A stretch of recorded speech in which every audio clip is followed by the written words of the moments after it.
The explosion turned the night into a second sun, and for a split second the world held its breath. Fire climbed into the rain-soaked sky, swallowing metal and glass in a roar that shook the earth. The air smelled of gasoline and burning rubber, and the scream that followed was swallowed by thunder. In the middle of it all, a man in combat boots ran toward the flames instead of away from them.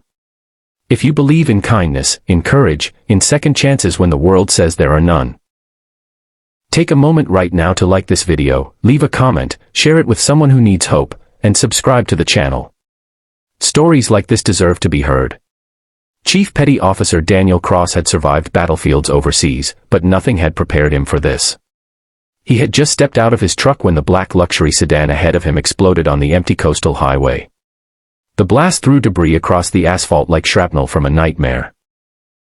Rain poured down in sheets, turning the road into a river of reflections and fire. Beside him, Rex, a highly trained Belgian Malinois service dog with a sable coat and sharp, intelligent eyes, didn't hesitate. The dog lunged forward, muscles coiled with purpose. Daniel followed, boots splashing through puddles as car alarms wailed in the distance. The sedan's front end was engulfed in flames. Smoke clawed at Daniel's lungs as he circled to the passenger side, shielding his face from the heat. The door had been blown open. Inside, slumped against the seat, was a young woman in a crimson evening dress. Her long dark hair was soaked from rain and streaked with ash. Blood traced thin lines down her temple, mixing with the water that streamed across her face. For a fraction of a second, Daniel froze. He had seen this before, the aftermath, the stillness that sometimes meant it was already too late.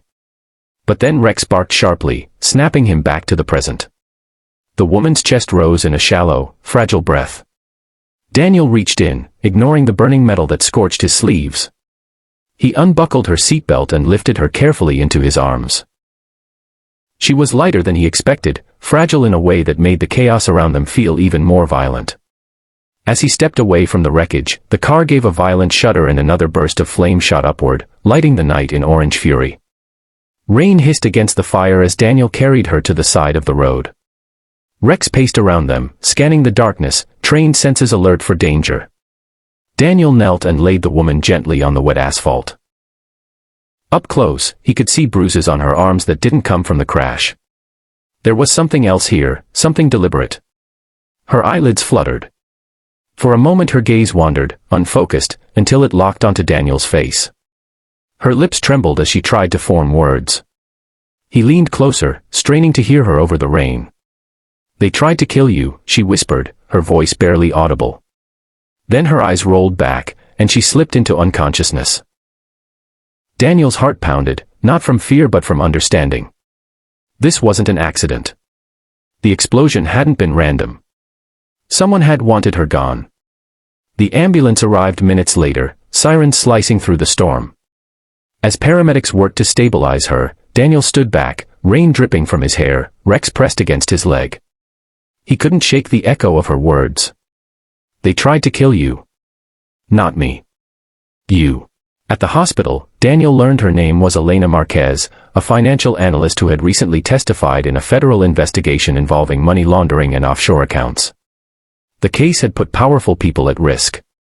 Powerful people who did not forgive betrayal. Daniel hadn't planned to get involved. His mission tonight had been simple: drive home after a long day of training exercises. But as he watched through the ICU window, seeing Elena pale and still under fluorescent lights, he felt the same pull he had felt overseas when civilians were caught in crossfire. He had sworn to protect his country. Sometimes that meant protecting one life at a time. Rex seemed to sense it too. The dog sat quietly beside Daniel, ears twitching at every passing footstep. 2 days later, when Elena finally woke, the storm had passed but the danger had not. Daniel was there, seated in the corner of her hospital room, reviewing a small folder of information he had managed to obtain through old contacts. Rex lay at his feet, watchful and calm. Elena's eyes opened slowly. Fear flooded them before awareness did. She tried to sit up, wincing in pain. Daniel moved closer, his presence steady and grounded. He told her she was safe for now, that the explosion was under investigation. He didn't overwhelm her with questions. He simply listened as fragments of her story emerged. She had discovered irregular transfers, millions funneled through shell companies. When she raised concerns, she was warned to stay quiet. When she refused, threats followed. The explosion was the final message. Daniel felt anger simmer beneath his disciplined exterior. He had seen corruption destroy villages abroad. He wouldn't let it destroy her life here. In the days that followed, he became an unspoken guardian. Officially, federal agents handled the case. Unofficially, Daniel and Rex stayed close. They escorted Elena from the hospital to a secure location. Rex swept rooms before she entered. Daniel checked windows, exits, blind spots. He slept lightly, attuned to every creak and distant engine. But the real battle wasn't just outside. It was inside Elena. The explosion had left more than scars on her skin. Nightmares woke her gasping. Sudden noises made her flinch. She blamed herself for not staying silent.